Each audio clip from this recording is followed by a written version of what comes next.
You're listening to Be Built. I'm Aaron Davis, the host, here with Tsavo, Knott. Yes, sir. Tsavo, Knott. All right, it's good to meet you a second time. I know. So we get to hang out a little bit. I get to overhear some of this, what I hope will be a good conversation. Absolutely. Same kind of stuff I want to talk to you about. Yeah. So we can go as nerdy or as high level, whatever. I left that conversation and I was like, oh man, so getting real existential, Yeah, no, it was. If you're sitting down and folks are talking about encryption, you're like, all right, well, it's my crowd. Yeah. I felt really proud of getting that crowd together, right? That was the right kind of group of people to get together. Perfect. You know what's funny is I was just listening today to, speaking of intelligence and AI and all that stuff, I was listening to Lex Friedman was interviewing Max, what's his name, Hepmark? Or something. Where's he at? He's from MIT. Okay. Yeah. But anyway, they were just talking AI and all the risks. The guy who kind of kicked off the 6-month pause open letter thing. Oh, right. Yeah. No, there's a lot of that going on. The international community is probably trying to get a handle on it as fast as they can, but cat's out the bag a little bit. He had enough kind of spooky stuff to say that and generally speaking, I'm like let everybody fight it out or whatever. Right, yeah. But he had enough spooky stuff to say that intrigued me. The parallels that he was drawing were interesting, talking about flight and, environmental things and whatever else. Right. Some things that are they're hard to govern in the free market or whatever. But anyway, we'll see. Maybe the bots will overtake us. Evolution happens one way or another. That's right. Let's just say that. Yeah. So let's talk about what you're building. So Great, pieces 8, but with how exactly do you title it? Yeah. So it's just pieces. Nice. And the whole kind of construct there is smaller things, right? Okay. Hence the name pieces. Yeah. And the way we think about it is like both humans and AIs are creating bigger and bigger projects, right? And if you think about it, like the complexity of those projects and the tools in which you use to create those projects, they're getting bigger and bigger and bigger. So if you're a designer, if you're an engineer, if you're a developer, if you're a musician or a videographer or anything like that, you're working in these really large tools, and you have big files, and many times you have components or layers or groupings of kind of file fragments, if you will. Okay. And so, a kind of good way to articulate this is like if you were a musician, maybe like a couple of notes or a blend or a transition, that's a small kind of component in an entire song or composition. Or if you're, doing slide decks, like, you're doing some business stuff, could be a single slide, right? Or a grouping of Excel cells. And so, we just want to kind of think about files as they were created, roughly 35 years ago at the operating system level. They're really wholesale, right? You can kind of think about them as like a 5-gallon bucket.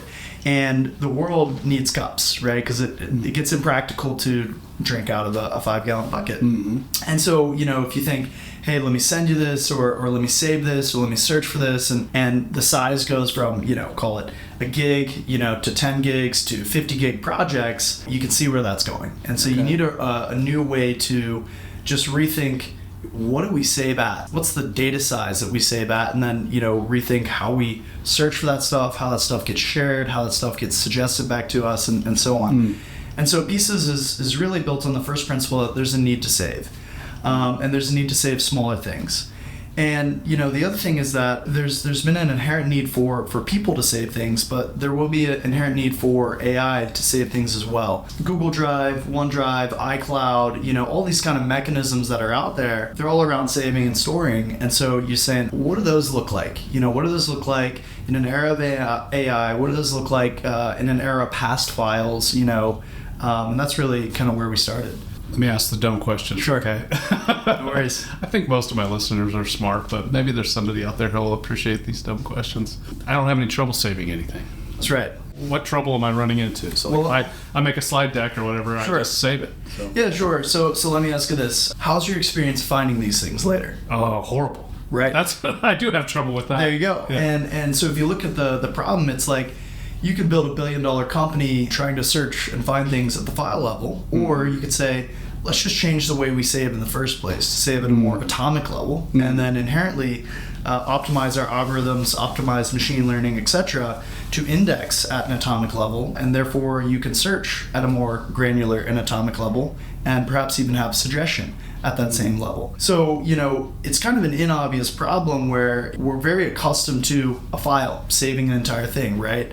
But when it gets to finding that thing later or sharing that thing, it becomes impractical. And the weight of that file, if you will, in size is the bottleneck. And a good example of this is like, if you're an engineer, and you're building a jet engine, right? And your colleague is building a similar jet engine, and you want to share a bolt or a fan blade or something like that. Well, today, you might have a 50 gigabyte, engine project, and maybe that's an AutoCAD or something. Got to save, export, upload, send it to them. They've got to download it. They've got to open it up. They've got to copy that thing, and they got to paste that thing just to get like a bolt over to another person or another project. And so that's really cumbersome if you're doing that at a high level of at the speed of your workflow. I'm holding the piece of material here. I need the bolt in my other hand right now. That's right. Or a colleague needs it. Or if you are starting a new project on your own, you're like, I need to go reuse this bolt, from my past projects. Yeah. That's just the first principle. Save smaller so that you unlock better suggestion, better search, better collaboration, etc. I thought I recall seeing or hearing something about Amazon, the way that they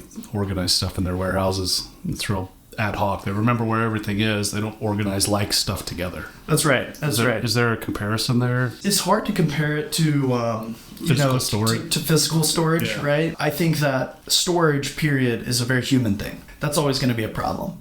It's a very horizontal problem. And so, if we're diving into where do you start, how do you break down this problem, how do you enter the market, and how do you gradually, change consumer behavior, you want to kind of start in a precise space. And, for us, that was the developer space, right? And so developers, they're researching in the browser, they're collaborating in like Slack or Teams, and they're doing a bunch of work in their code bases.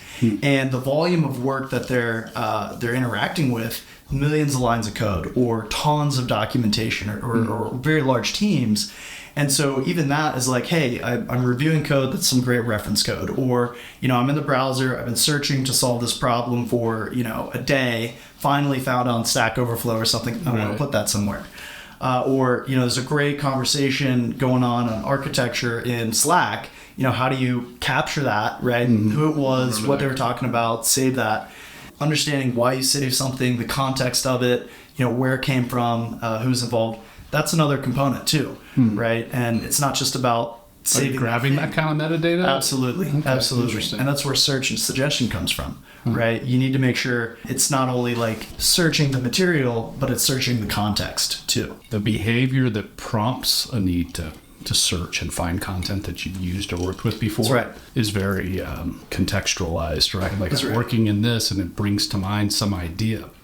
I think I've swung and missed a couple of times, just in like the recall in the story about your parents or whatever, and then I'm talking with the Amazon. So like you're assessing proximity to something. That's right. Like how like is that to this? And I'll note just for the human brain, right? If you think about like building tools that are empathetic with how humans think and operate and so on, humans are really good at not precisely remembering something with exact detail, but remembering the context. So you might remember a memory not on exactly what you saw, but how it smelled and who was there and the noises and the sounds, right? Those are contextual things. Those are metadata that your brain uses to look up information, right? Yeah, that's why I run into trouble with search, trying to find items, because I've got to be searching for the title or something. Right. That's where really using machine learning to describe these things in more than one way is important. So, if you save a code snippet, you might remember not the variables or the value of the code itself, but you might remember, I was talking to Mark, we were trying to solve this, it was in this language, etc. And that's your entry point for finding that thing later. Yeah. So if you get to something like full text search, you have to literally remember the value of the code, right? To match on that text. Yeah. But, same thing goes for design. If you're saving, SVGs or artboards or whatever, you're like, I remember it was like, had a red balloon in it. I know it was had a lot of layers and it was like, maybe a year ago. And that's your entry point. And pieces will allow you to search for that kind of ambiguous detail. It'll let you save at that level first, and then because we enrich it and we kind of describe it, we tag it, we understand that thing when you save it, and that's associated. Now you can find it, or we can actually even suggest it back to you based on what you're doing currently in your workflow. So who's using it? How's the adoption so far? Developers, right? So market one, product one is pieces for developers. Okay. And the way we enter the market is we think about a digital supply chain. And a digital supply chain, what I mean by that is the process in which you create digital experiences. So you design them, you write the code for them, you develop them, maybe you send them off to a team, and that team is marketing them, kind of communicating the value prop. Maybe you make a video, highlighting that product. So that supply chain touches a lot of different types of professional creators. We started with the developers, and then we're just going to go up that kind of gradient from back-end developers to front-end developers. And front-end developers have a lot more interaction with design teams. So here's a design, implement it, or here's an icon or whatever. And then you go further up that gradient, and now you're just fully supporting design materials. That's kind of how you'll see this evolve is right now we have a great uptick in the developer community. Developers are using us in their research, collaboration, and editing workflows, writing code. And then, we'll just say, all right, now we're going to support more of a developer designer hybrid, and then we'll support full-on designer personas and so on and so forth. And then the marketers. Yeah, and then I like that go-to-market strategy. That's smart. What's the state of the business now? Yeah, interesting time, to be a startup. I mean, we were really established rolling out a company number 2 into company number 3, and that was right around like 2020. Okay. So, a lot was going on. It was a lot of money in the market, right? Grow fast, grow at all cost. And here's money, quick. Right. And that's interesting. We're also a Midwest company, right? And the world got a lot more flat during that period.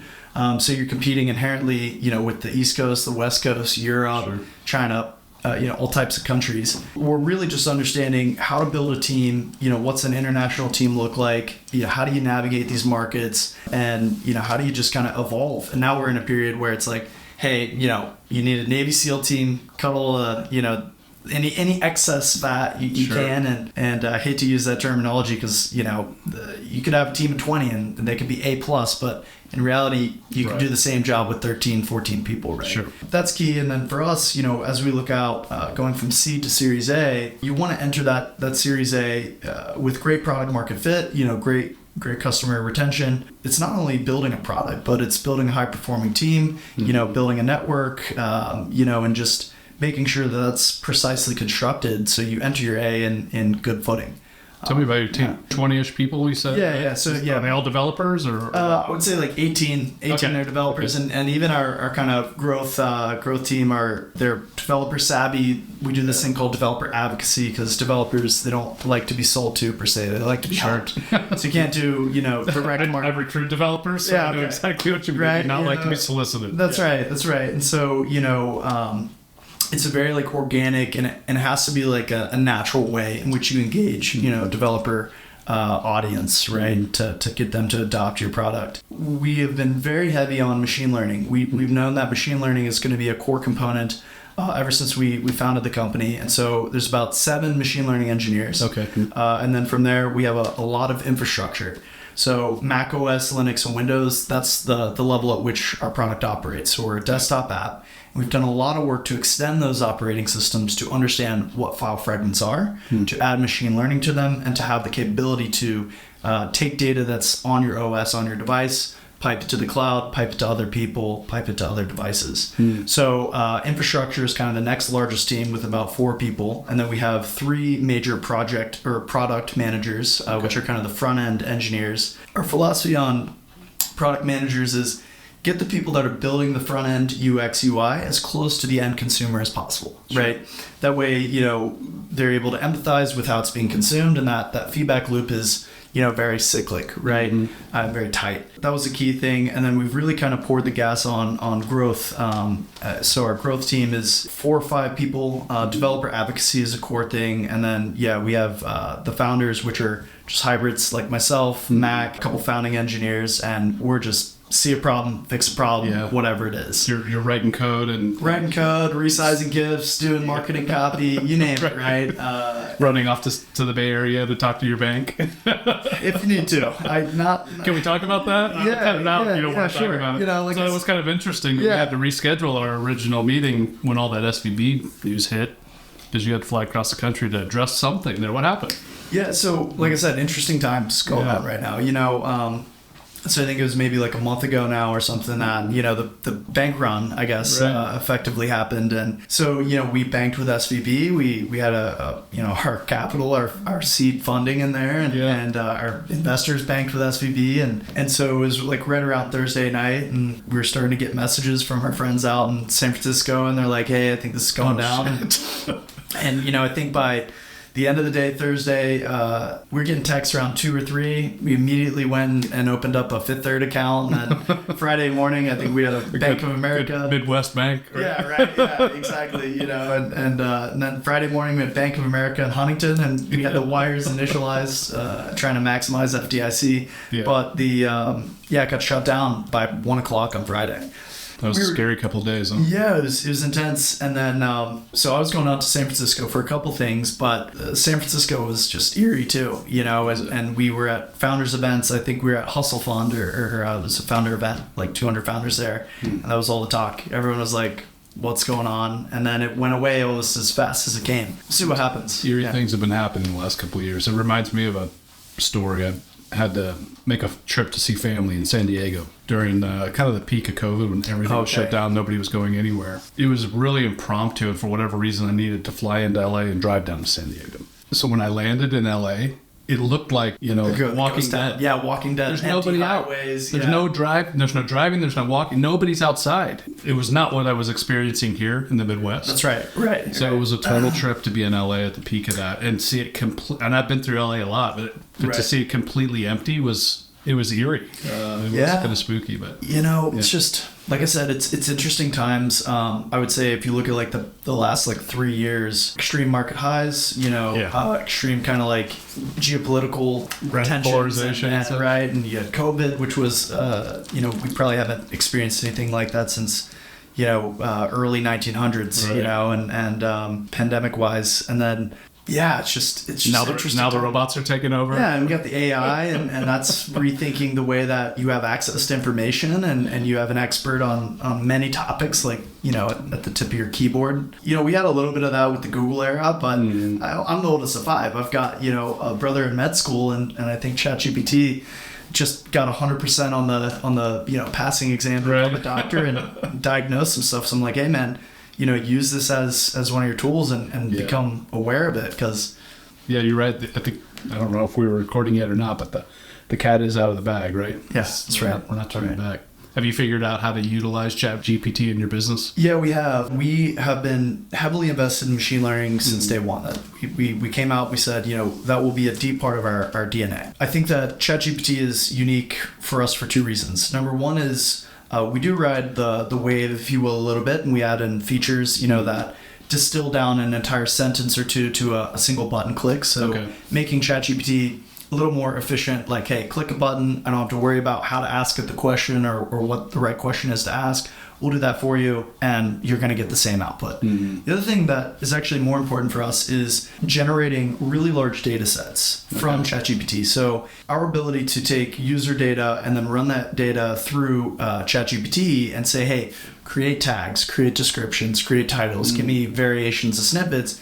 You can take about 100,000, items and turn it into 1 million, and then train micro models that are really good at doing particular tasks, like titling something or creating a tag or a label that can run offline and on device. This is really important for us because privacy is going to be, a thing, and the level of competition as well. People are trying to find ways to build moats, right, and to protect their data, right, which is a value to them, as well as, get a leg up.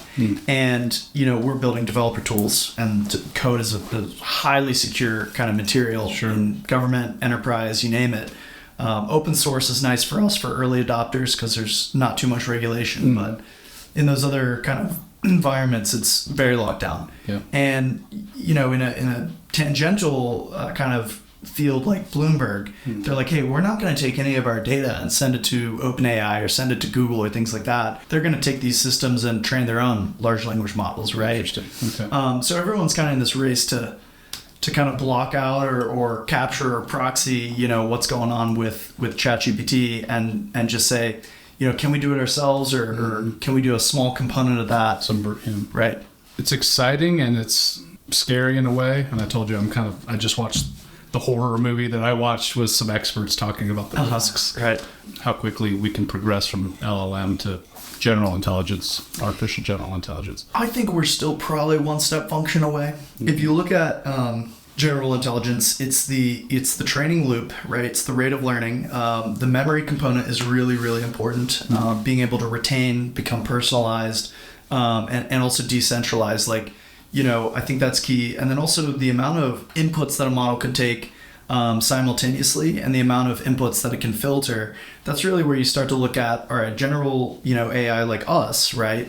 We have this brain, and 90% of what the brain does is filter things out, right? Reduces noise. But then you have, 5 or 6, if you will, sensory inputs that allow you to navigate a three-dimensional world. And so I don't know if we'll have AGI until we have a system that can operate, our world. Think about self-driving. It's a very complex task, right? And, humans are really good at doing that because you can feel the vibrations of the car. You can look at things. You can hear things. You have a level of awareness and a level of real-time adaptability that these systems are not able to reproduce yet. Yeah, that's interesting. That's an interesting point. The processing power required to discern the nuance of the vibration at the same time as the color of something. Right.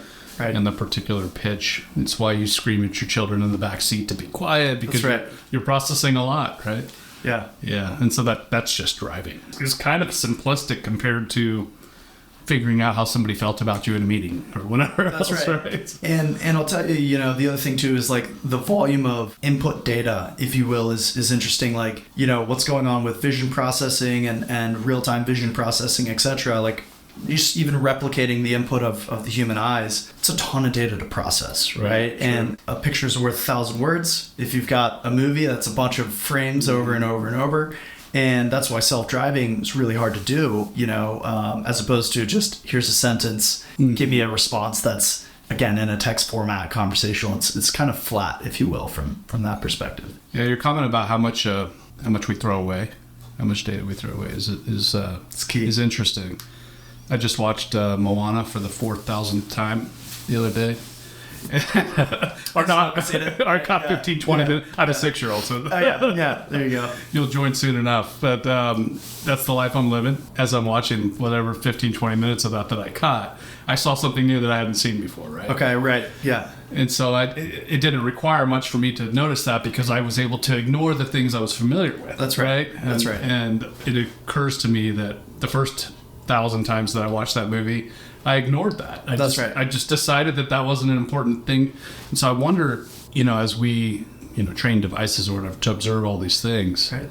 I have no idea how the ignoring will happen, right? Or how the differentiating will happen about what data is grabbed and what's not, and what you might kind of keep on that accessible recall. It's the RAM-ROM kind of question. Yeah, absolutely. Like, on the other side of input is, preservation. How long do you keep information? I want that recallable for the next 10 seconds or the next 10 hours. Right. What? And what's its expiration? I think the brain actually does something pretty interesting where it gets really good at recreating a memory from those contextual data points as opposed to storing the memory itself. It's really good, or is it really bad? Well, for some, right? But that's how it does storage. How do you store an entire lifetime, right? Well, you don't, remember every moment of every day, but, you can kind of cross imagination plus exactly what happened and kind of have that recall to a certain level. I laugh about how good that is, because that's why we never remember anything accurately. What's always debate. We'll get into an argument and like, well, you said that, but you said... And neither one of you are right, because you're both adding things to stuff. It's just some memory that's partial, right? Yeah. I guess it's good that we can kind of invent details and add to our memories in order to recall them. But it's also, it can be problematic. That's right. Cameras don't lie. Yeah, do they? Maybe. What's going on? Or do they? Yeah. They don't capture all the nuance either, right? Yeah. You were talking yesterday at our little social about the hardware problem when it comes to AI. Those were new concepts for me. Yeah, we wade into that a little bit. Yeah, sure. Yeah, so, I think I was just too far down the table to kind of pick your brain on that. Yeah, I think the hardware problem is interesting in a practical sense. If we kind of look at the approach that we've taken to AI, right? I think right around the time that our company was booting up, and making these decisions. I think Apple started shipping the M series chip, right? The M1, the M1 Max, now they're on the M2. And what these chips exhibited was, integrated memory, dedicated kind of cores that were for particular encodings or particular matrix multiplication. And those are kind of low levels that power machine learning. Okay. I also think too, if you look at, again, back to this whole premise of the size of data, if you are to run machine learning on videography or audio, an 8K video is massive. And so if you send it to the cloud, wait on it to get processed, wait on it to return, etc., it's going to take forever. Yeah. Right? And even just like, think about like an engineering project, right? Like same thing, 50 gigabytes even over the wire is way too long. So there's this world, I don't believe it's only cloud or only, native, but there's also a reason why Intel, Apple, Qualcomm, etc., they're shipping chips that are really engineered to handle machine learning, right? On device. Think about Google as well, the Google Pixel. They don't even ship a traditional processor anymore. They ship what's called the tensor chip. 100% of that is just optimized to learn from you and be on device and give you the right apps to open or the right people to talk to or the right things to do. That's actually why I have a Pixel is I learn a lot from the nuances of Android and the Google's interpretation of Android. That's interesting. Yeah. That's the first time I've heard a compelling argument for a non-Apple. I'll tell you, my phone is strangely good at knowing, like, hey, I'm about to talk to this person. Recommend to give them a ring, right? Or I'm about to. It's this point in the day. I know I'm gonna do my email or whatever, and it's like right there. I don't even have apps on my home screen. I just have the 5 recommended apps at the bottom, and they're always changing, and they're pretty close to what you need. Yeah, and then the other thing too was battery saver. They use machine learning to basically know what apps to give energy to and what apps not to, and also how to predict how long your battery is going to last based on how you interact with your phone. Okay. 1% is not necessarily 1%, right? If I use my phone heavy, 1% is 10 minutes, right? Right. You're 1%. Yeah, that's right. No, I'm always staring at it.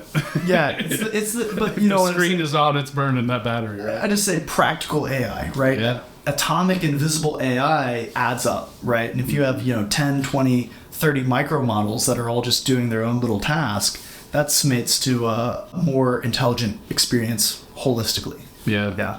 So last night, there's 8 to 7 of the smartest people I know. And when I introduced you, I said, hey guys, this is Tsavo. He's the real deal. And I think everybody agreed with me by the end of the conversation. You seem like a bright guy.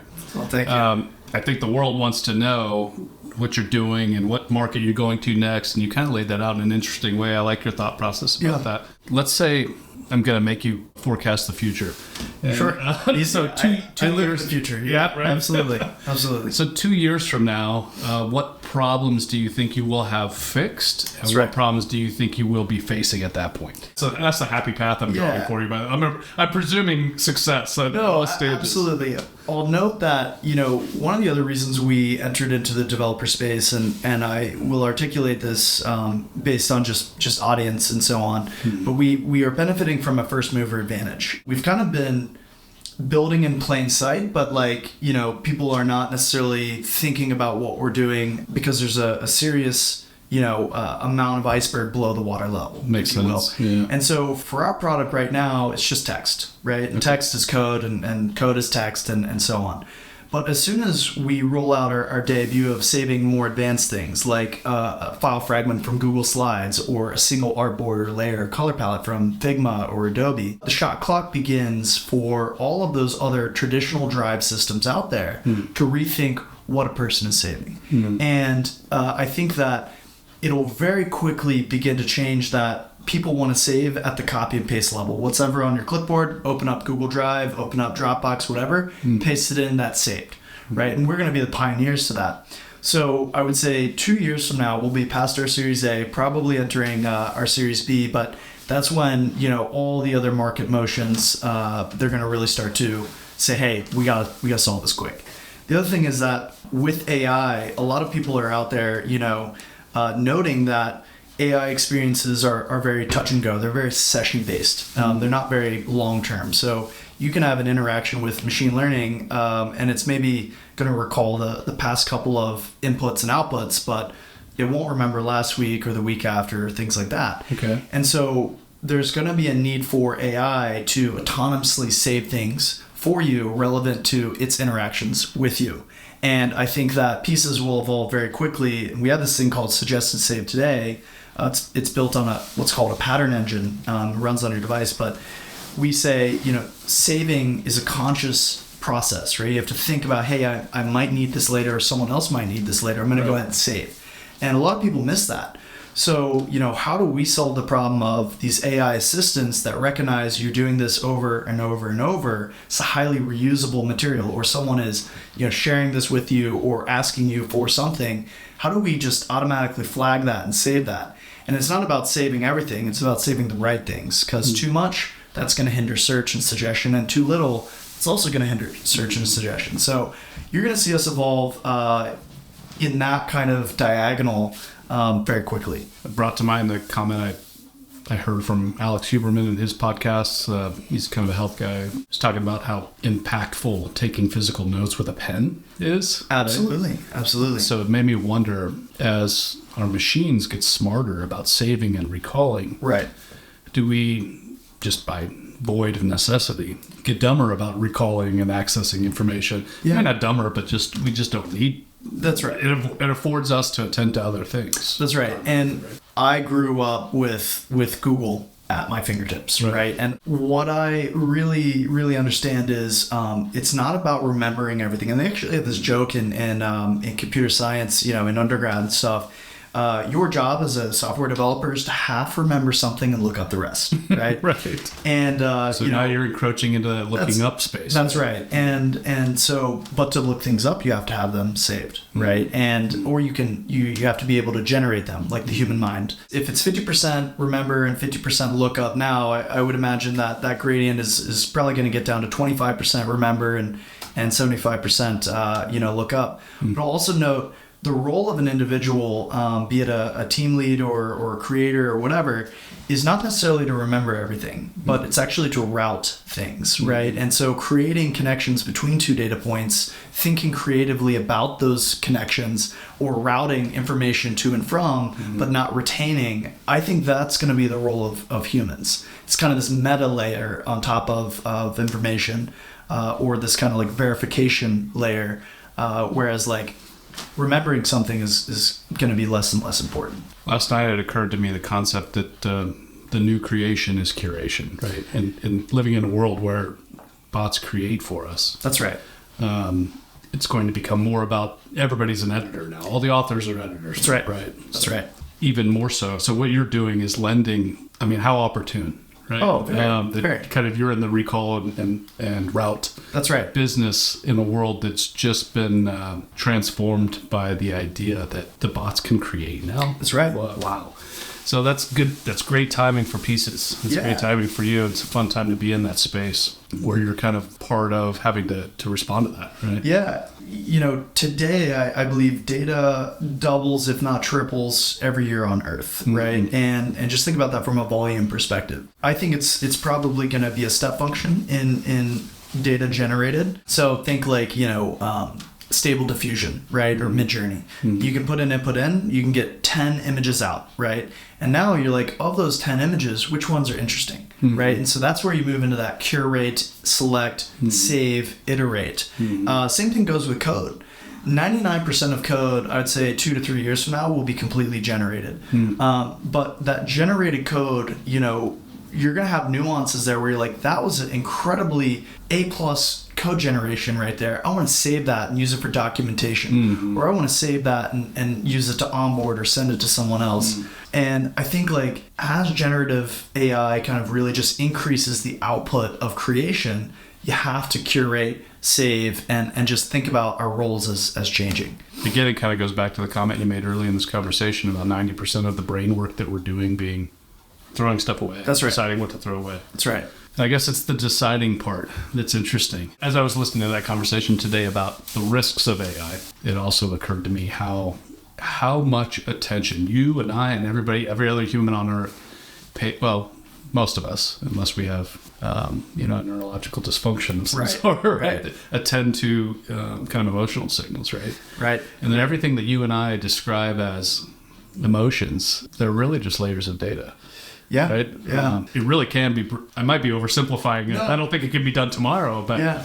those things really can be broken down into ones and zeros, right? Yeah, and I think that, we're still pretty naive in what that looks like, but we are really, really good computers, to say it, the least. And there's a little bit of research now, that says like the human brain might even be like a bit of a quantum computer in a way. Oh, really? Which makes sense because like, if you think about it, quantum computing is kind of like a utilization of phenomenons in physics, right? Mm-hmm. The quantum level of physics, quantum mechanics, things like that. But if humans came from, the physical world, right, the laws that define physics, well then, our brain is probably, right there in the way it does compute. It's a subset of that quantum compute, that compute at large. Like I said, we're still probably pretty naive in how we think about us and compute generally. I'm very intrigued by it, and maybe even stunted in my ability to interpret AI. And it may just become down to some terminology, semantics. But when I think of intelligence, I can't help but consider the fact that we're an evolutionary being, right? Yeah. Like we were not created, and we weren't built on a bench, That's right? That's right. So it's like each generation or whatever adds some layer of data, and really by virtue of erasing some, right? That's right. That's why history repeats itself. True. I wonder how much of our inability to capture and replicate intelligence that we observe and describe and attempt to replicate will be hindered by the lack of threat. Right. That's right. So I'm not the first person to think about it. I'm certainly not a thought leader on it. Yeah. I'm curious what the leading minds think about the implications of the lack of existential threat to the species, if you will, of artificial intelligence. Right. Yeah, I think that existential threats. I mean, like the goal of humans has always been to survive and reproduce and continue to live consciousness, and I think that we'll feel those pressures in the next 100 years. More and more. I think that we'll feel different types of pressures that we've not experienced before as a species. And I think we'll leverage machine learning first and foremost to solve some of those problems and to make sure that us as humans can continue to exist. Yeah, it's kind of exciting to think what's going to happen. Even just the next few years. Next 100 years. I'm really curious how different the economy and our society will be in the next 5 to 10 years. That's right. Yeah. Given the technology at hand right now. But I'll tell you, we will always live in a world that's very human because just think about it. I mean, it was built by humans. It was designed by humans. Just our entryways, our roads, our streets, everything like that. And so if any of that were to change, it's going to be a really slow change because we are so like kind of locked into the human way of things. And also too, I'll note, building high performing teams, building networks, building relationships, things like that. Although it's changed greatly in an era of digital devices, right? The human interactions is quite different, especially for younger and younger generations. It's still going to be really important. Yeah. And so, I actually found that building high performing teams and interacting with really intelligent, people is probably the hardest challenge. You can build all types of things, right? You can design and engineer and but you got to be able to have a high level of EQ and navigate things that you probably wouldn't have anticipated. And that was the largest learning, I would say, in my world of scaling, from 5 people to 26 and back down and just figuring out that. You anticipated my final question well. So you answered it in advance. Well, because one of the things I'm curious about, and this isn't to be patronizing or whatever, is that you have a lot of responsibility early in life. You don't have 20 years of experience as a leader, right? Right. And you don't need it to be really successful. Just FYI, I think it makes sense to ask, what has been the biggest learning for you as a leader? What walls have you run into, right? I'll say, you never really realize this and how true this is, but your biggest enemy is yourself. Mm-hmm. And for me, I think confidence in how I navigated the world, how I think about things, my own decision-making framework, especially when you move into like kind of a realm where it's like, oh, these are higher stakes, this is more intense, etc. You have an innate kind of predisposition to, say, hey, I'm not qualified to do this. I'm going to go ahead and bring in people that are maybe, more experienced or been in the industry, longer and so on. And so, especially for like younger founders, that's a little bit of a double-edged sword, right? And you actually see this, I think it's called imposter syndrome in the computer science world. It's like you don't know how to do anything, right? And then you get into it and you're like, okay, I'm slowly knowing how to do things. And then you're like, you get humbled again by some crazy, event. And then you're like, all right, now I don't. And then, you go up, and that applies for leadership, and I learned a lot, but I've also really learned how to kind of like trust my instincts and just know that if you develop a really good decision-making framework and you also figure out how to learn, right? You basically optimize your learning process and you develop a filter, right, if you will, then you know what advice to listen to, what advice not to listen to, how to navigate this, reduce it down to first principles, and so on. You don't do that unless you're just thrown into the deep end with experienced people of all backgrounds, all diversities, every level, etc. That was wild, because I go from just building something to engineering high-performing teams, right? Yeah. But yeah, confidence, and don't be overly confident, right? Because the best leaders are followers and they know when to switch between those modes. But, for me, I think that was a lesson that probably could have learned a little more efficiently. But it is what it is. Well, you're learning fast, man. You're at it faster than I was. So, I'm proud of you. I'm excited for you. Thank you. I think you're going to be really successful in the years to come. And I'm really excited to see what's going to happen to Pieces over the next couple of years as you start to implement those kind of changes and play out that roadmap that you described. Yeah. It's exciting times. I'll note, and I know we got to probably wrap here soon, but I'll note, the level of commitment too is really, really important. If you get into this, a lot of people don't know the level of commitment required. And also too, in a world where you're not forced to do anything, it is really upon the individual to force themselves. And I think about, an individual like myself 100 years ago, the way I think about, how do I use my life? How do I define meaning? How do I, kind of just make an impact, right? I think that's key. 100 years ago, I might have been on the front lines in World War I. You're consumed with survival. Right. And then, if you were lucky enough to survive that, then, 10 years later, you'd be on the doorstep of World War II.